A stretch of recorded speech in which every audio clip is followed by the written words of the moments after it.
सौभाग्यशाली तोता। बहुत समय पहले की बात है। एक छोटे से गांव के पास एक सुंदर जंगल था।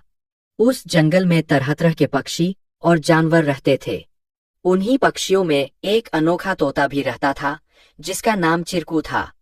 चिरकू को लोग सौभाग्यशाली तोता के नाम से जानते थे, क्योंकि जहां भी वह जाता वहां कोई न कोई चमत्कार हो जाता या किसी की किस्मत बदल जाती।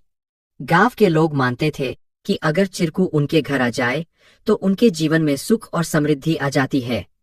चिरकू हमेशा खुश रहता और अपनी मधुर आवाज में गाने गाता। लोग उसे फल और अनाज खिलाते और उसकी भलाई की कामना करते थे।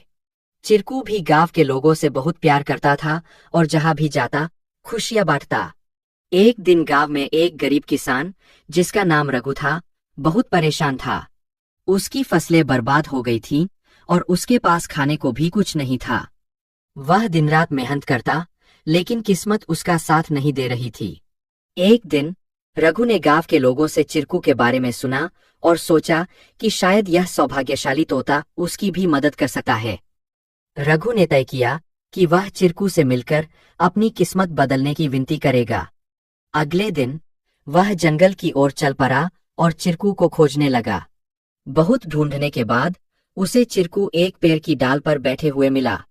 रघु ने बड़े ही आदर के साथ कहा। चिरकू ने रघु की बातें ध्यान से सुनी और उसकी आंखों में दया उमड़ आई। चिरकू ने अपनी चोंच में एक छोटी सी चमकती हुई पत्ती उठाई और रघु को देते हुए कहा, यह जादुई पत्ती है, इसे अपनी जेब में रख लो और जब तुम अपने खेत में काम करने जाओ तो यह पत्ती तुम्हारी किस्मत बदल देगी। रघु ने धन्यवाद कहा और वह पत्ती लेकर अपने घर लौट आया। अगले दिन वह अपने खेत में काम करने के लिए गया। जैसे ही उसने खेत में जुताई शुरू की, अचानक से बारिश होने लगी।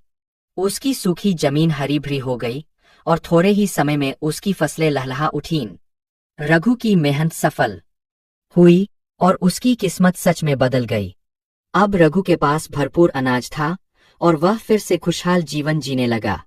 उसने गांव के लोगों को चिरकू की बुद्धिमानी और उसके द्वारा दी गई जादुई पत्ती के बारे में बताया।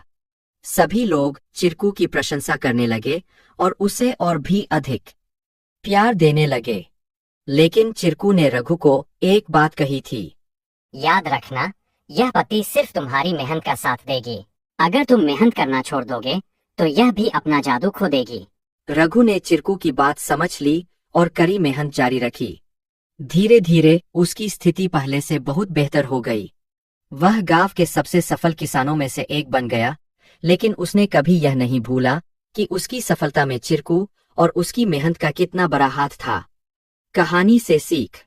इस कहानी से हमें यह सीख मिलती है कि किस्मत भी उन्हीं का साथ देती है जो खुद मेहनत करते हैं। सौभाग्य और अवसर तभी काम आते हैं जब हम अपने प्रयासों से उन्हें सही दिशा देते हैं। Please like, share and subscribe our channel to learn more.